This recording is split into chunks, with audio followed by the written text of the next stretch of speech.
Hey y'all, this is John Trent from Bounty and Comics, and I've got a big Star Wars story for you today.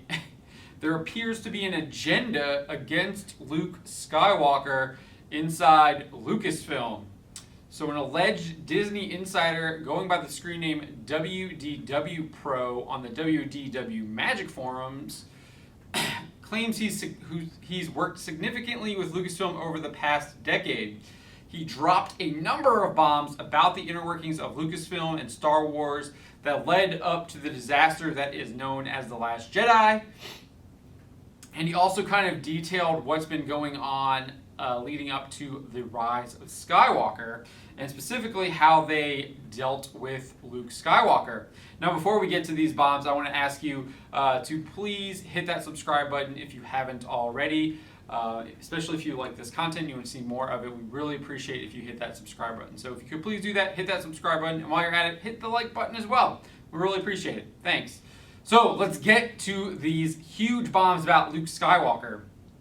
So they came back in August, and somehow I missed them, but Ichibaka over at Disney Star Wars is Dumb brought them to light on his blog. So this is kind of what this guy says. He confirmed that J.J. Abrams created a broad map for Star Wars following The Force Awakens. That's kind of what J.J. has said in a lot of press interviews. So that's not really a big surprise there. However, Rian Johnson threw this broad outline to the wayside and completely wrote his own script. Again, that's what we've heard in interviews. Johnson said that he basically had a clean script and he could do whatever he wanted. Abrams has said that there was an outline. Even Kathleen Kennedy has talked about that there was an outline to bring in Palpatine. But what this is really interesting is that WDW Pro says that Johnson had apparently already finished his Last Jedi script before first viewings of The Force Awakens had been seen. That's right, the dude had already written his Last Jedi script that was basically had nothing to do with The Force Awakens before he'd even seen it. This is just stupid. How do you do that? How do you let someone write a script before you've even seen the film? Like, I get that you can write an outline of like what you want to see, and that's kind of what Abrams did, and then you can write an outline based off of Abrams' script, but you need to see what's actually in the film before you kind of go do the next thing. I mean, that just makes sense to me, but apparently it doesn't make sense to Lucasfilm or Disney. And what's even more interesting is we know what was in that Last Jedi script that Johnson wrote. It was the complete and utter destruction of Luke Skywalker that we saw in the film. And according to WDW Pro, that destruction of Luke Skywalker did not sit well with Colin Trevorrow. So now for those of you who have been following Star Wars, you know Colin Trevorrow was supposed to direct the third film in the sequel trilogy. And WDW Pro notes that he objected to Rian throwing J.J. Abrams' outline out, but more importantly, he objected to Johnson's removal of Luke Skywalker from his planned finale. Trevorrow was eventually canned because of his protests and disagreements with Johnson's direction concerning Luke Skywalker. But what happened with Luke Skywalker in Johnson's The Last Jedi might have actually been intentional. WDW Pro details, quote, certain lead individuals at Lucasfilm have had a palpable disdain for Luke, end quote. They don't name names, but it's hard not to assume that Kathleen Kennedy is among them. She did oversee The Last Jedi and approved the script that saw Luke's character drinking nasty alien juice, separating himself from the Force, and attempting to kill his nephew in the dead of night, things that Luke Skywalker would absolutely never do. He would humiliate himself by drinking some nasty juice from an alien. He would not separate himself from the Force. That's something he would never do. And he would definitely not try and kill his nephew in the middle of the night. That's absolutely ridiculous. The only time we saw him really kind of lose into his anger was during the Return of the Jedi, when he just started beating down on Darth Vader, but then he eventually realized what he was doing, tossed his lightsaber aside, and left himself open to being tortured by the Emperor. So to think that he would try and murder his nephew because he believed that he was falling to the dark side is absolutely ridiculous.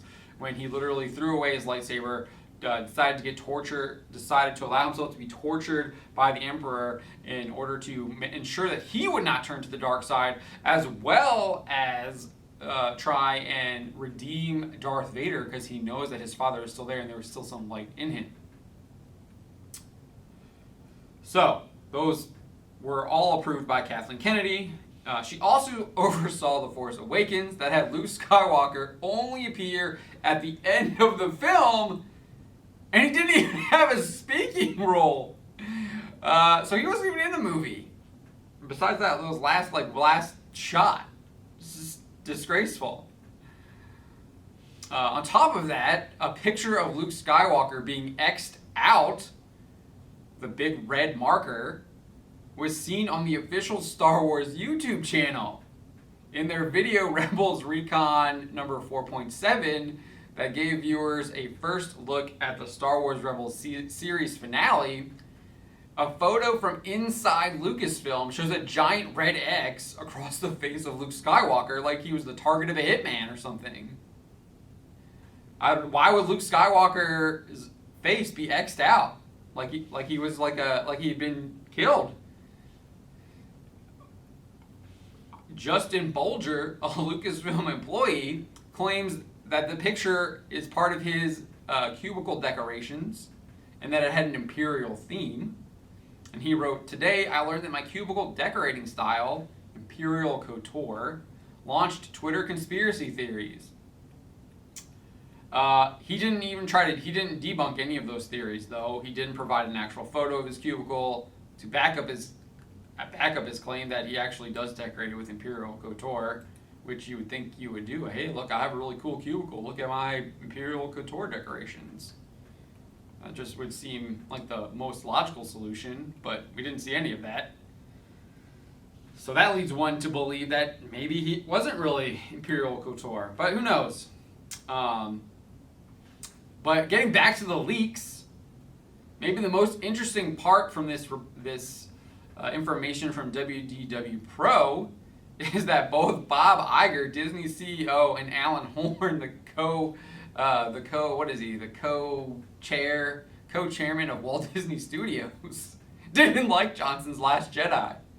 They brought Abrams back in a panic because Johnson's Last Jedi was horrible, and they didn't even like it. Bob Iger and Alan Horn didn't even like The Last Jedi. There's probably a reason why Rian Johnson has no idea if he's going to actually work on that announced Star Wars trilogy anymore. Maybe it's because Bob Iger's like, dude, you ruined my franchise, get out.